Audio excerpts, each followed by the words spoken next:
to make sure that we touched base on many items that are very important to your practice and future practices. So let me go to the next slide. Is it going to go? Oop.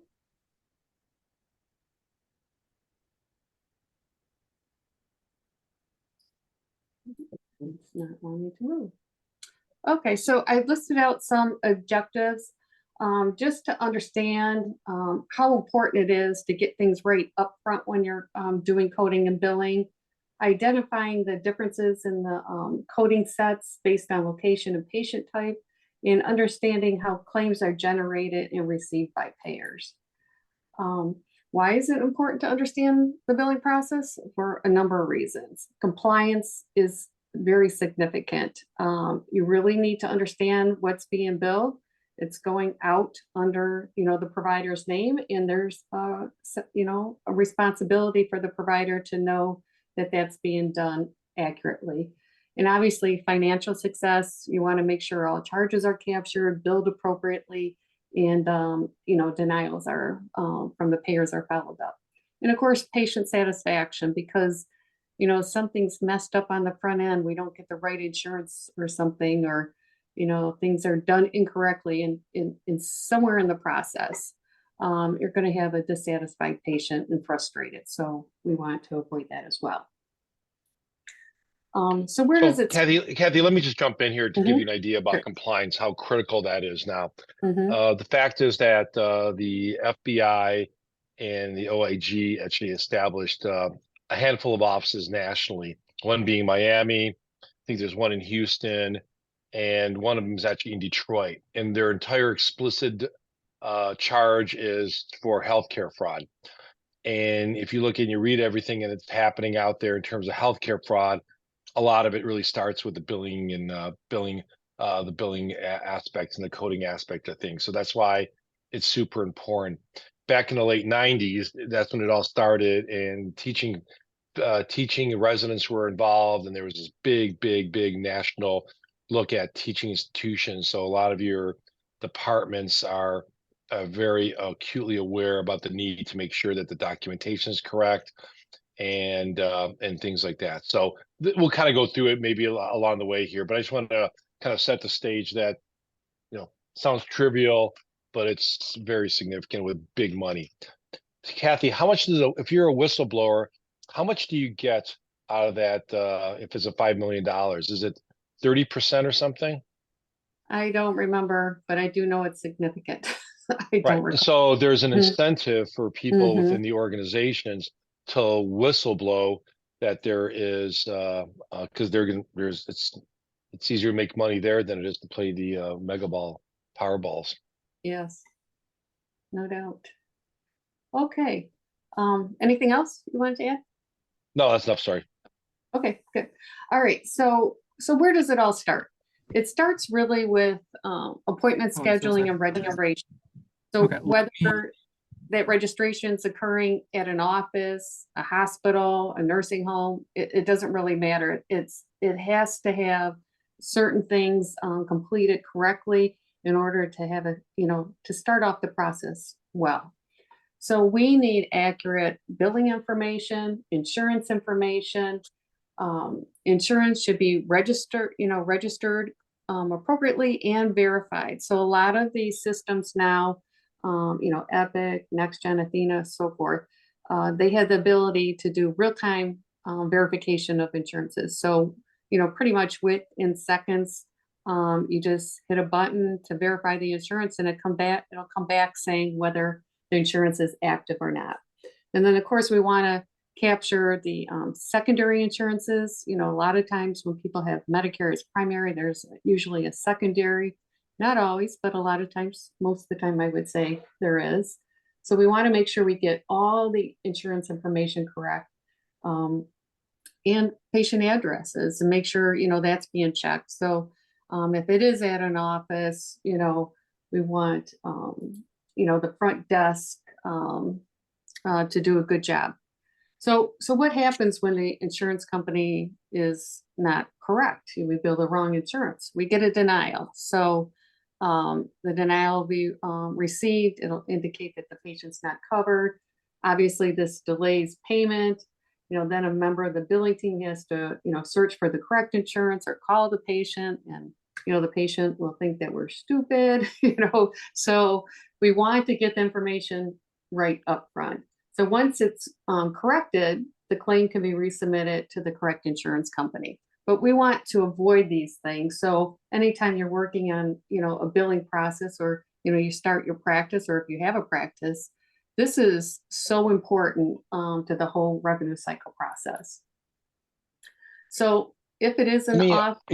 Kathy, let me just make a Sure. comment about the credentialing before. So a number of you are, fellows and residents. You have to understand that the credentialing process actually is pretty lengthy to get into insurance companies as well as the hospital.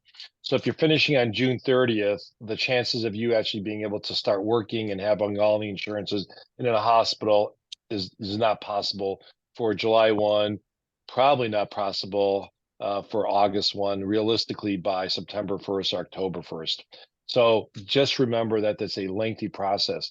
The other one is if you're in a fellowship residency, you cannot start, in essence, you can start the process, but it cannot really proceed until the day you finish your residency, where you have to get a letter from your residency program director or someone in the meta admin that you are in good standing, because the different hospitals, insurance companies will not go further than that. So just kind of give you an idea of the time frame it takes.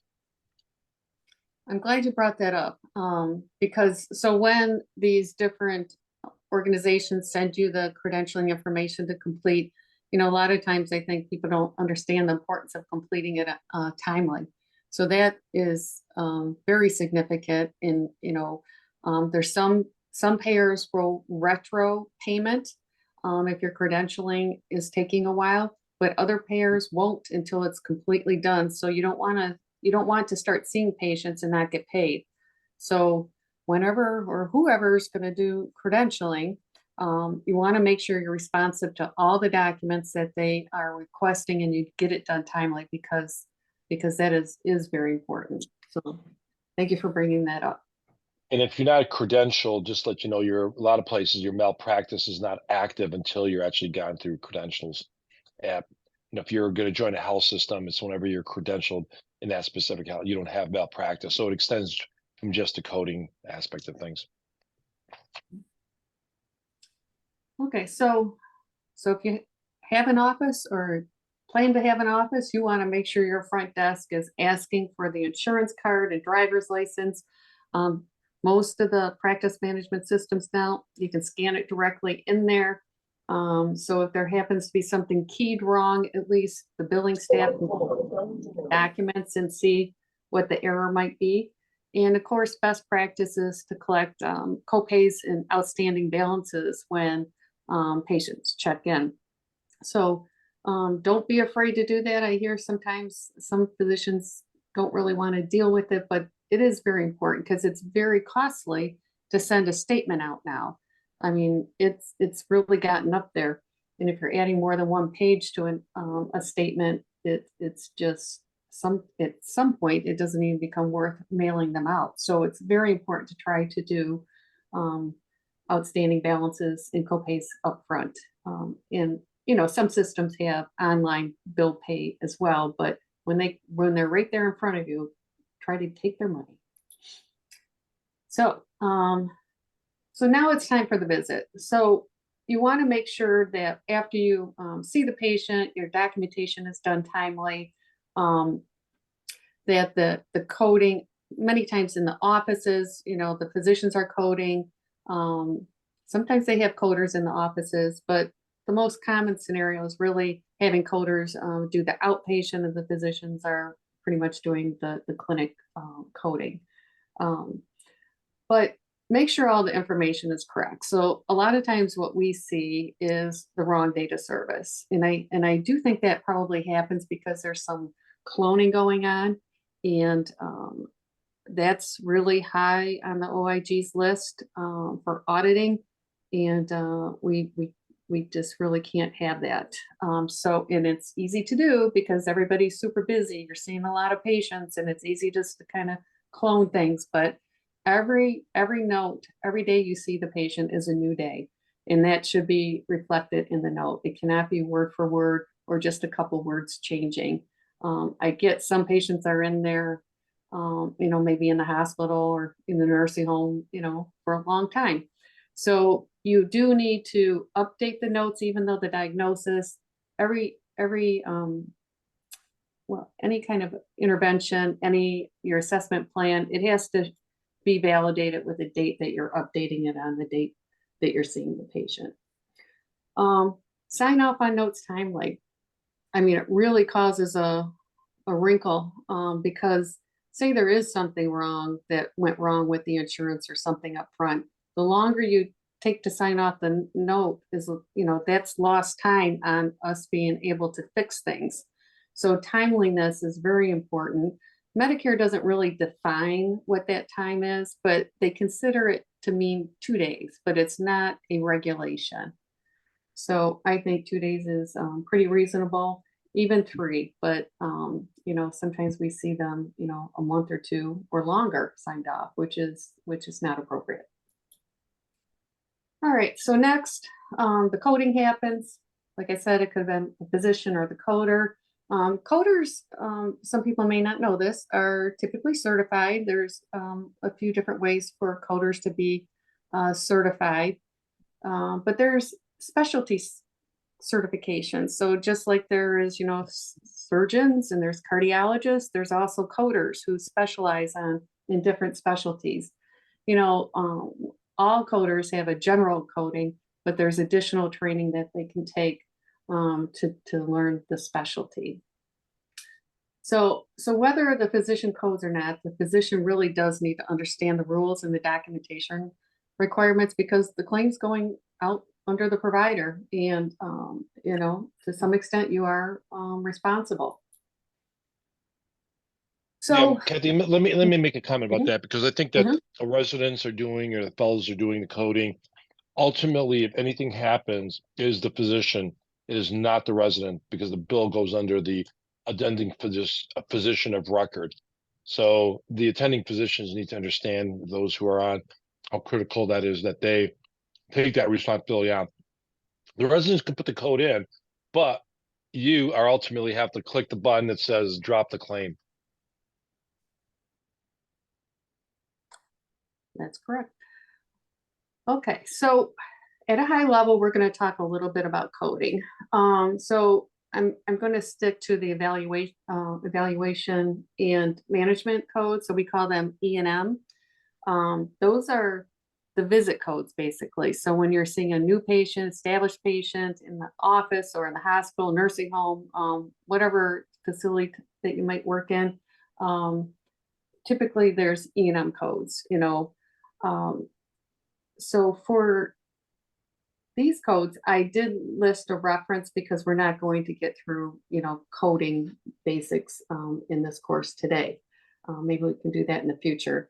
But you have to select the right code set, and it's based on where the patient's been seen, either in the hospital, nursing home, the ER, wherever, and in many cases, whether they're new or established. So there's a couple ways that you can you code the E&Ms, and it can be based on time, or it can be based on medical decision making. So I find a lot, and in the ER there is no time-based coding, but in the other settings there are. So let me, Kathy, if I can jump in here, just it's something that we know, but I just put this in perspective. Just a few years ago, that some of you remember that they said, oh, you need to have 14 social histories and 10 different review of systems. All that stuff is out the door at this point. And at this point, basically, it's really kind of based on, the part of the review of how the medical decision making. And Nikhil, you want to comment about what happens in the ED, in the emergency room? Comment regarding coding? Yeah. I think Kathy's going to cover that a little bit later as well. There are a little bit Okay. different codes that we use over there for the level of service. But there are two questions in the chat. I wonder, Mark or Kathy, if you could answer that regarding who's responsible for the code if it's changed. So if it's changed, Let me read the question. So when coders change the submitted code, who is responsible for the code, the physician or the coder who changed it? it's going to be the physician from the OIG CMS standpoint. It's, you know, the person's name going out on the claim. Thank you. And there's a follow-up question as well, whether it is possible for the coder to completely take over the coding, or is it required that the physician submit an initial code that is amended by the coder after review? The coders my coders can take over the coding. It just depends on your organization and how you want to set it up. Yeah, they're certified coders. I think the other key part of this is really the continuous feedback loop. So if the coders, for example, are changing a lot for, you know, for me, for say, you know, I think that there's an expectation that there's a feedback loop to educate, hey, Dr. Usich, you're doing too much of this or too much of that. And so that you need to change whatever practice it is in surgery. The other part is that when they talk about these compliance audits, there's really good data to compare you to national, you know, they'll put you on a little graph and a little bar graph or something else that will kind of, and it'll overpose what you're doing, and any outliers are flagged. So now basically it becomes very, you know, very mechanistic and quantitative in that regard. So there's some other questions, Nikhil, so whatever, you know, bring those up that came up. Let me ask this one question right now, which is in the chat. Will you be talking about billing on time when working with residents? Sure, we'll pick that up at the end. So let's just kind of get through it and we will about. Yep. Yeah, so I can answer that really quick. Any time you spend with the residents, teaching time is not counted towards time when you're billing your level. So you have to be involved in that time. And I listed the different things that can be counted. So even completing the medical record can be counted when you're billing on time.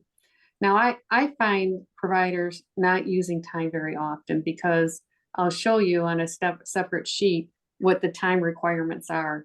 I mean, for a new patient in the hospital, it's 75 minutes. So if you're spending 75 minutes with one patient in the hospital, you're not going to see very many patients in a day. So don't forget, if you do use time, it has to make sense, right? You can't see, you know, say you're seeing patients for 75 minutes and bill 20 patients in a day, right? You have to be very careful and make sure it makes sense. Critical care is another CPT code, and that is billed based on time.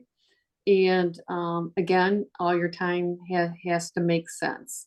But you know, different things we're going to give you links to and handouts to help you know, gain some knowledge in these areas. So on the inpatient side, I listed common codes. So now what happened recently with the coding rules is we used to have codes for observation and codes for inpatient status. Now they are pretty much the same unless you're using consult codes. In Michigan, really the only payers accepting consult codes are Medicaid and Medicaid HMOs. So if they happen to be observation, you use the outpatient consult codes, which are the 99242 through 99245. And if they are inpatient, you use the 99252 through 99255. So as I was mentioning earlier, these are the code sets, depends on the location, depends if they're initial day or subsequent day. One unique thing for those, you know, attendings working with residents, on the initial day, sometimes the resident creates a note the day before, and then, you know, you don't get there until the next day to see the patient. As long as your attestation on that day before note says that you didn't see the patient until the next day, we can use the content of that note to bill an initial day. We don't bill it on the day the resident saw them. We bill it on the day that you saw the patient, but we can use a note from the day before. And then, of course, if there's any updates to the a progress note the day the day of the visit as well. Okay, so let's go to the next slide.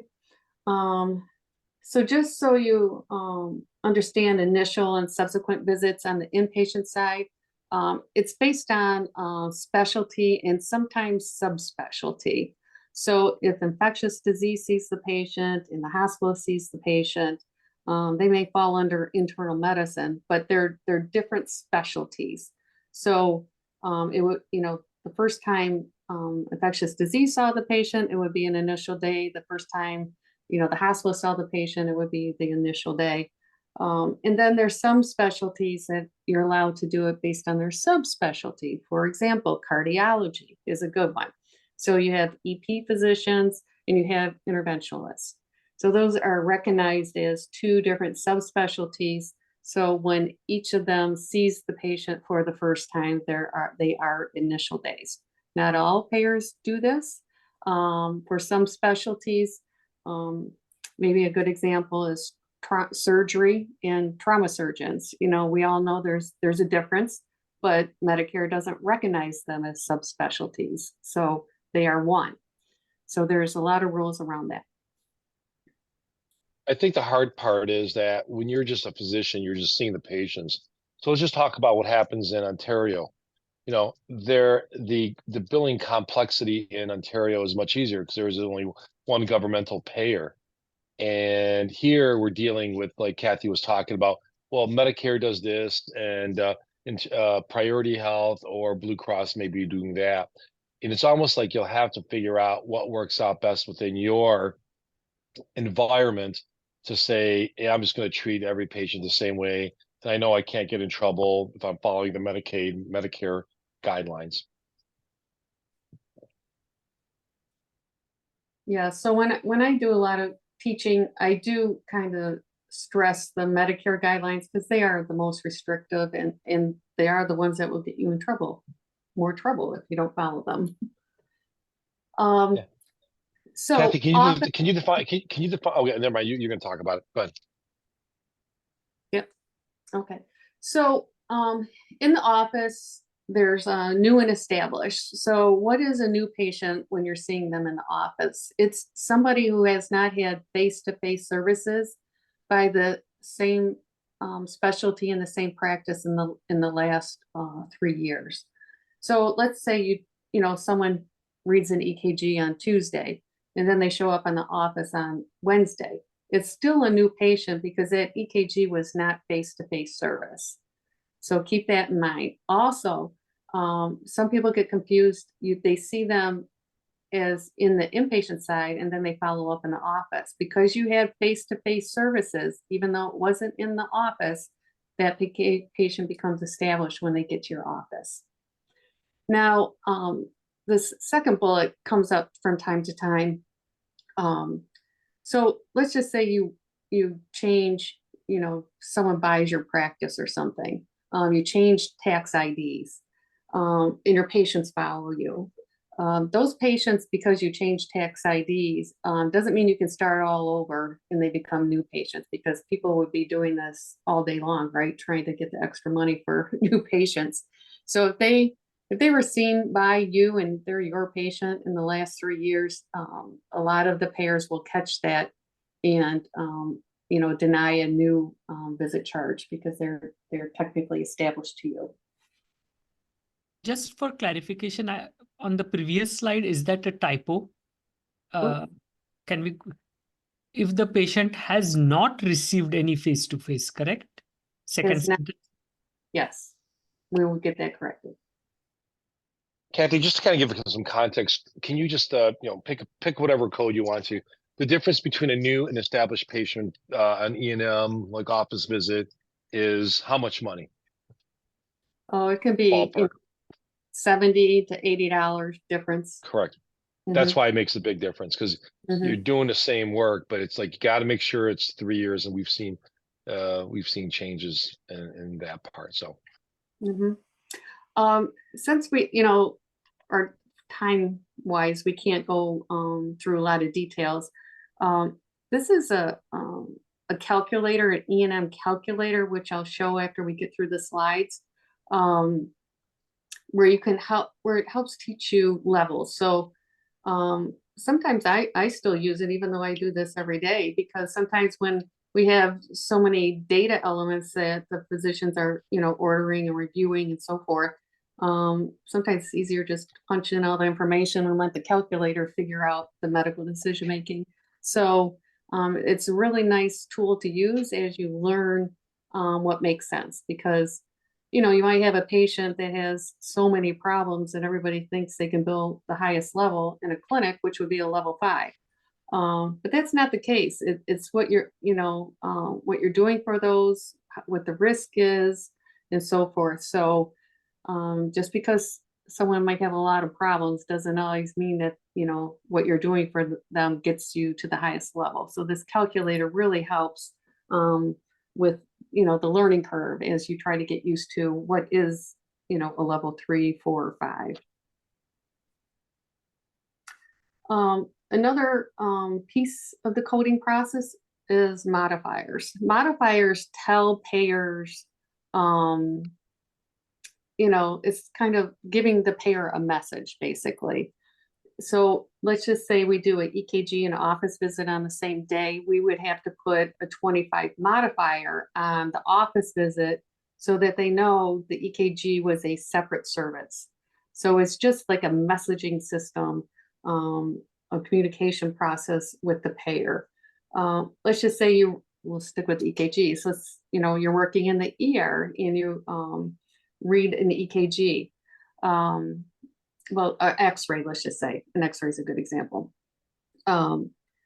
Because you don't own the X-ray equipment, the hospital owns the X-ray equipment, you only bill the professional component. The hospital bills the technical component. So basically, you might hear from the patients or even yourself, when you get all these different bills from all these different, the hospital's billing you for the X-ray, the physician's billing you for the X-rays, because they're splitting the reimbursement basically according to the payment schedule for Medicare. So we would put a 26 modifier on the physician's X-ray code. And this is a big one, the right, left, and 50. Laterality is in every single payer's edits. So if you do, let's say, a cerumen impaction, you have to identify if it's a left, right, or bilateral ear. Even when you're doing procedures on extremities, it has to be identified or it will deny. And the diagnosis needs to match it. So to me, if you're telling them right or left and you use an unspecified diagnosis, you're already telling them through the CPT code it's right. But if you use an unspecified diagnosis that doesn't identify the laterality, it will deny 100% of the time. It's just crazy. Anything that the payers can use to deny, they are doing it now. Denial rates, maybe 6-7 years ago would have been, 4 or 5%. And, 10 years ago, they were probably 2-3%. National average now is 11%. So that is a lot of denials, and you really have to count on your billing staff to stay on top of those and give you feedback on those. But this laterality one is a big one. So I'm going to talk a little bit more about a couple other things. So diagnosis codes, this is where they're denying. So you want to code to the highest level of specificity. Avoid using unspecified codes when you can. Occasionally, maybe it's CHF and you don't have enough information to know, what kind, or acute, chronic, or whatever. It's okay to use unspecified codes sometimes. But if you have the information, use it and select the right code. Then the laterality, as I spoke about, and then there's combination codes. So you want to make sure you use the combination codes, because if you bill codes separately, then it will deny because there's a combination code you should have used. And that's a learning curve for everybody when these things come back. And only use a diagnosis that you're really addressing. For each CPT code, you're only allowed 4 diagnosis codes. You can get more on the claim, but they don't get attached to the code that you're billing. But they're on the claim. The payers like the other codes to be on there because it, like the Medicare Advantage plans, they make more money the more complicated the patients are, right? So they like you using a lot of codes, but only 4 can be attached to each CPT code. And then if you're doing procedures, be familiar, and you can search. Medicare has LCDs, and basically these are policies on approved diagnosis for certain CPT codes. So for procedures and things like that, there's a lot of these procedures have approved diagnosis codes. So it's you can Google it, it's easy to search it, and you just search the CPT code and it'll pull up the rules around that code and give you a list of approved diagnosis. So when your billers or coders are sending things back to you, it's just that they're trying to find a payable diagnosis to get reimbursed. Kathy, one more question from the chat. Can we update the coding if it's done wrong post-discharge? So somebody's been discharged, what's your time frame to update the code?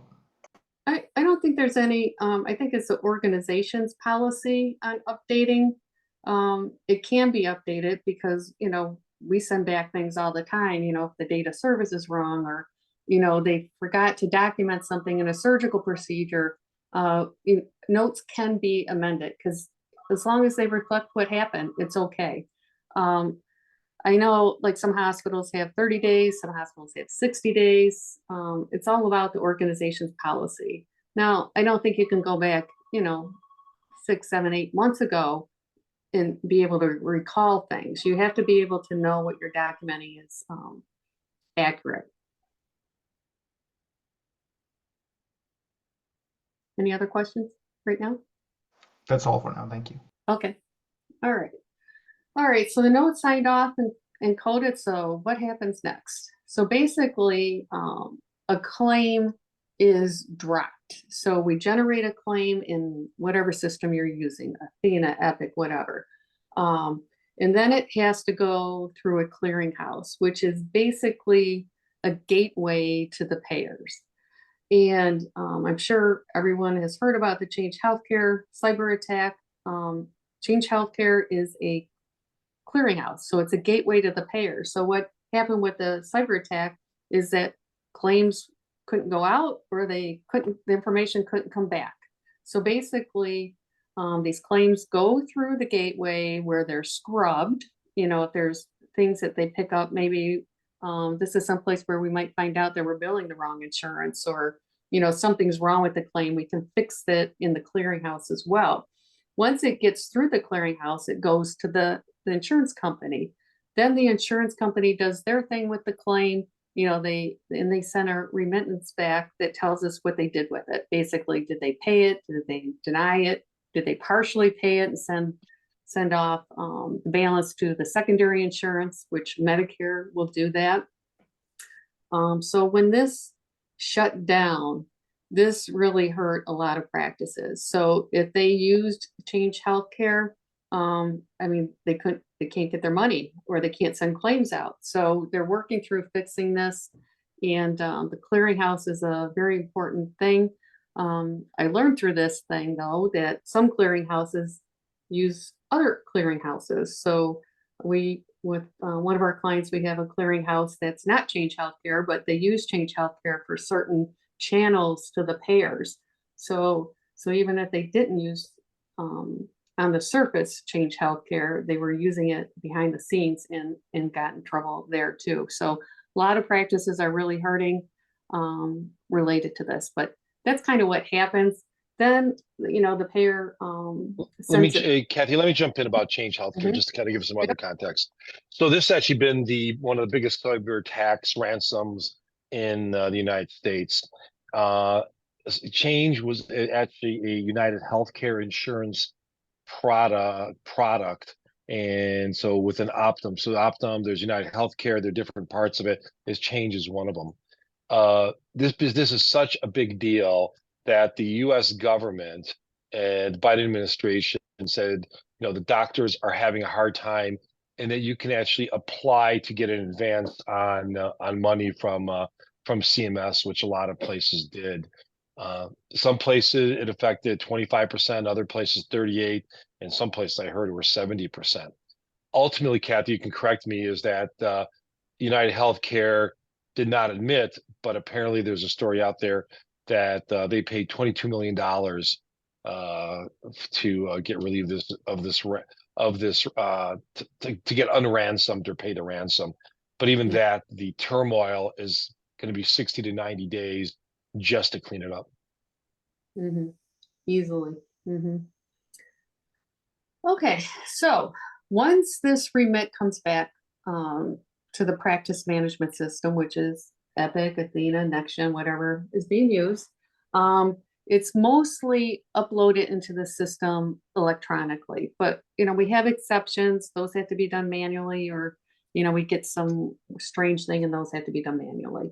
But typically, it's uploaded into the system electronically. And then from there, most practice management systems have the ability to kind of, based on the denial reason, sort things into buckets to be worked.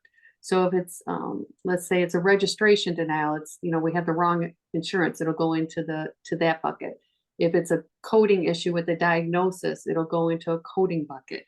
So it's kind of nice how these systems will split things up. We see a lot of denials now for medical records.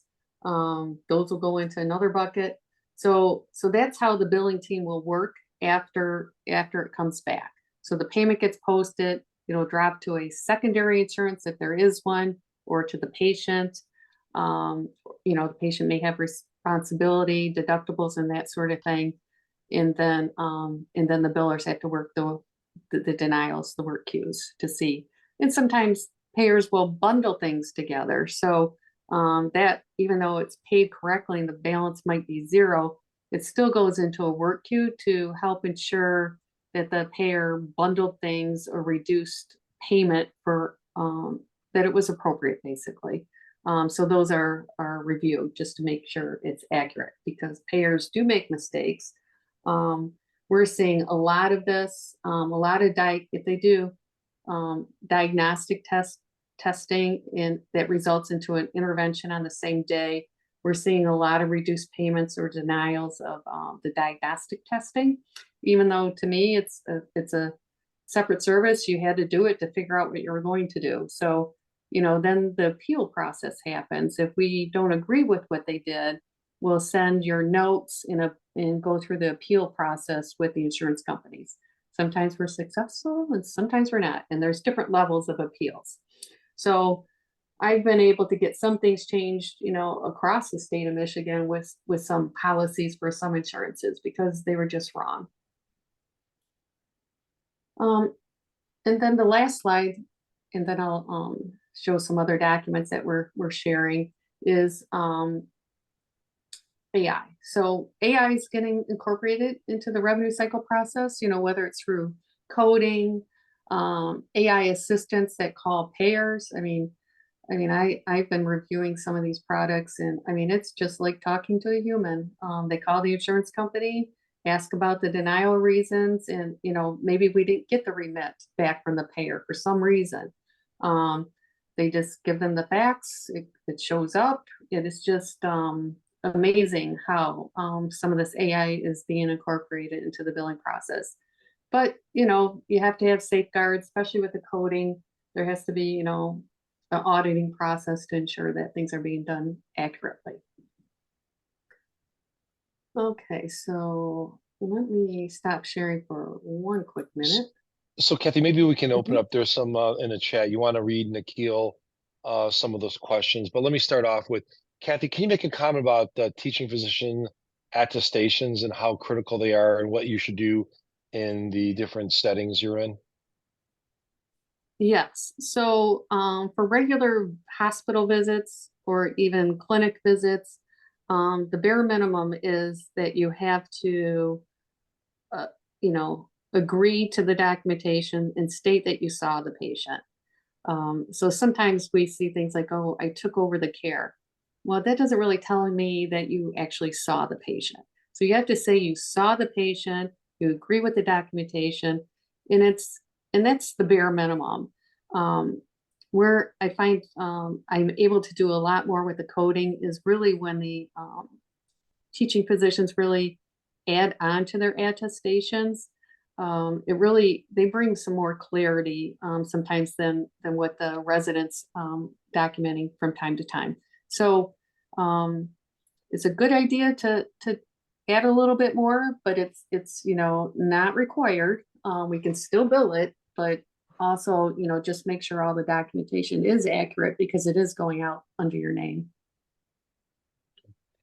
The other one is that when you're in the operating room, for example, I think you need to you need to make an attestation that you were there from preoperatively, you're involved, intraoperatively, and also for post-operative care. So you have to show as the attending physician what you're actually doing, and the more specific you are, the easier it is to justify things. Yeah, so thank you for bringing that up. So basically there's things called minor procedures and there's things that are considered major procedures. So major procedures are ones that Medicare considers takes longer than 5 minutes. So when it's longer than 5 minutes, the teaching physician has to be present for the key components of the procedure. For the minor ones, they have to document that they were present for the entire procedure. So let's just say a central line probably doesn't, 5 minutes, whatever. The teaching physician would have to say they were present for that procedure for the entire time. Taking out a gallbladder, they just have to say that they were present during key portions of the procedure. Somebody does. Somebody has to state that they were present. And Akil, you want to read the other ones out there? I think we got most of the questions. One was just raised saying, where can we get an updated list of global period for majority, rather common OBGYN surgeries or procedures? Dr. Arua, if you can clarify your question, I don't think it came out clearly. I do think what they're asking for, certain procedures have global days. Some procedures have 0 global days, meaning anything you do after that procedure, you can bill for. Some procedures have 10-day global periods, which means anything during that 10-day period following that procedure, if it's related to that procedure, it's considered post-operative. So you bill it as a post-operative code, but you don't get paid anything because it's part of that procedure. And then there are some that are 90 days. So I think they're asking, where do we find that? So I think we have a correction to make on one of those slides. So when we do, I'll add a link where you can go find global days. There's some resources for us. I use the American Academy of Coders. They have a global day feature on their site that I use. But there's CMS has a link as well. So we'll incorporate that on there. And it makes me think of one other thing I should bring up. Sometimes you see patients during the global period and it's unrelated. So say you do an IND, that's a 10-day global period. But then they come in, and they have problems with diabetes or something. Those are separate services. It's unrelated to the surgery. So then we would use a modifier 24, and that is, telling the payer this is a completely separate service and I should get paid for it, basically. Sometimes you have staged procedures, or maybe you do the left and then, later on you're doing the right, like in eye surgery. There's different modifiers to tell the payers. Staged procedure is at 58. An unrelated procedure during the global period is a 79. So there's a whole list of modifiers to complicate this whole process even more. Thank you, Kathy. Next question is, are there procedures that the teaching physician doesn't have to be present for, such as a PAP in the office? They have to be present for any procedure that you're billing. Can you define, Kathy, what present means for the group? So like a PAP, they have to be there for the whole time. Inside the room. In the room. They have to be present at the bedside for procedures. If it's a minor thing that's, less than 5 minutes, which a PAP is, you have to be there for the entire time. Biopsies, things that are punch biopsies, that sort of thing, you have to be present. And state that in your note. The next question is, are there any changes that need to be made to the billing, such as an additional modifier if the resident sees the patient in the office and the attending is available remotely? So this is for a procedure, and it might be different for office visit. So with COVID, when that all ended, the ability to supervise residents remotely went away. So during COVID, you were able to supervise a resident remotely, but that is not the case anymore. There are some other codes that you can use, consult codes where you don't actually see the patient, and we can add some information on the slides. We'll just throw this in the slide when we send it back out. Where you can do like a consult. It's like a 5-minute consult where you're reviewing images or something. The medical record, it doesn't, and it's time-based. It's a time-based code. And it pays a little bit. I can't remember right now. I think it was $40. It's 0.7. Yeah, what you talk about the time base is like it was 0.7 RVUs. Yeah, 99451 is the code. Yeah. So I'll send some information on that so the teaching physicians can use that, because if they're typically they are looking at the medical record that the residents created and signing off, so at least you can make a few dollars. The only caveat to that is you can't see the patient face to face either 14 days before or 14 days after. So I find this code used a lot when physicians are called by maybe the ER for consulting on a case. They don't actually go in and see the patient, and the patient may or may not show up in the office after the ER visit. So I see it used in that situation. I also see it used for pre-op clearance a lot. So that's another way. So they may not see the patient, but they get the form faxed over to them or emailed to them, to clear them for their, cardiac surgery or eye surgery or whatever it might be. Thank you, Kathy. So I think you clarified that when the patient is being seen by a resident, the attending has to be physically present. What if the patient itself is a remote, so a virtual visit at all? In that case, how does the supervision work? Presumably the attending can be remote in those situations? Yes. Mm-hmm. This is Dr. Hero from OB. I was just going to make a comment about procedure versus imaging. If you're doing an NST, a BPP, or if you're doing an ultrasound, my understanding is that the reading physician doesn't have to be there, but a provider has to be present at the time the imaging study was being done. Well, for the images, you bring up a good point, especially related to the attestations, because that is different than some other attestations. So because you're only billing the professional component, in your case for those types of testings, you don't have to be present, but you do have to say that you reviewed the images. You can't say that you agree with the resident's documentation. You have to document that you reviewed the images. Okay, thank you. Mm-hmm. There's another question in the chat. I'm sorry, let me ask this question in the chat, then we'll go to you. The question is, for codes 99203 and 204, does the preceptor need to see the patient? Okay, so there's primary care clinic rules. So when we're talking about primary care, Medicare recognizes that, as the PCPs, internal medicine, family practice, but they can also recognize OBGYNs as the PCPs. So the rule is that you're allowed to, as long as the resident has 6 months of experience, the resident can see the patient independently. And we would bill with a different modifier. So typically when a resident is involved in the case, we bill a GC modifier. In this case, we would bill a GE modifier.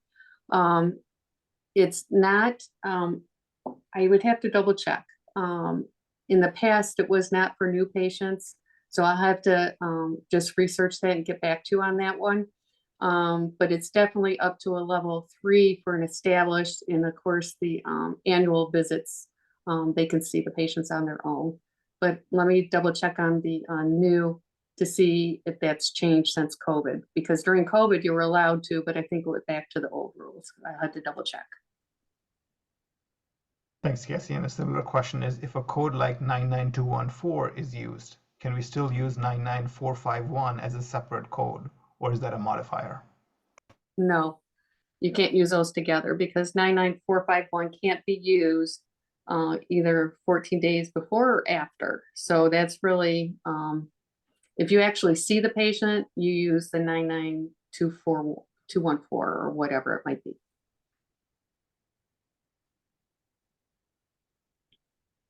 Well, Kathy, I think it's 1256. So I'm not sure we're gonna have to go through the that entire list, and perhaps that's for coding billing, the next level. Not instead of 101, maybe we'll make it class 102 if as long as you don't give us a quiz or anything that we have to pass, so we can listen to your next one. But I think the questions are the key thing here. So I think in this group, since we're really educationally based, I think the teaching part is the area that we need to really make sure we focus on, and having the residents, because the residents think, oh, I saw the patient and I send the patient out. The problem is that if you as an attending never saw the patient, then you really can't do the billing for it. And the residents think that they're just helping us out, and they're really, have to be educated. So I think it's a little different, unique environment that we're living. Medical students, I was going to ask Kathy, if you want to make a quick comment about what medical students mean to the billing part of things, and then just introduce this medical decision making, and that'll be the last part for today.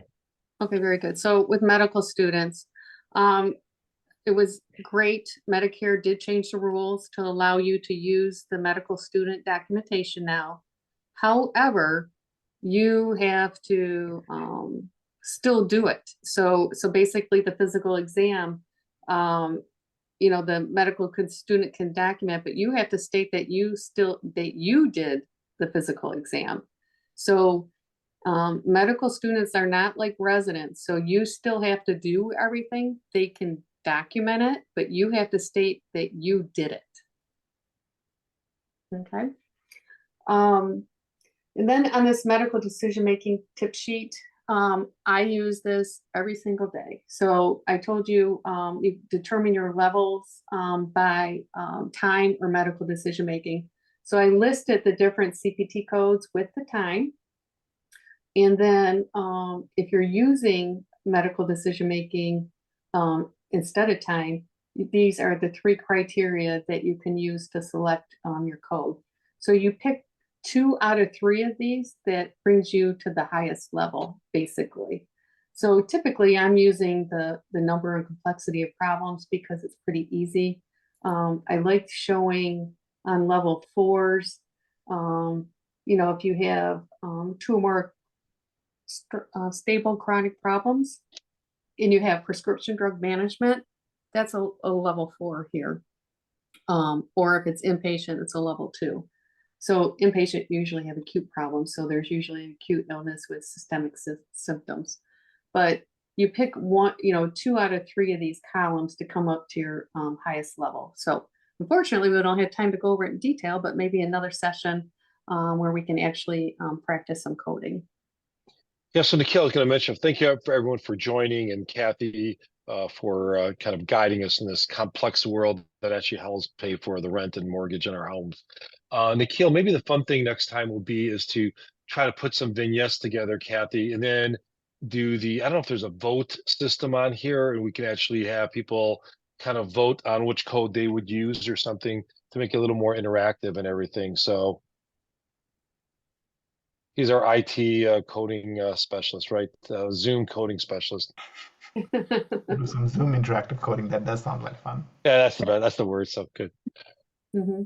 All right, Nadia, you want to close it up? Yes, thank you very much. We really appreciate Kathy. Thank you very much for the presentation, and Dr. Goyal, Dr. Uzich for your commentary and for helping us get this group together.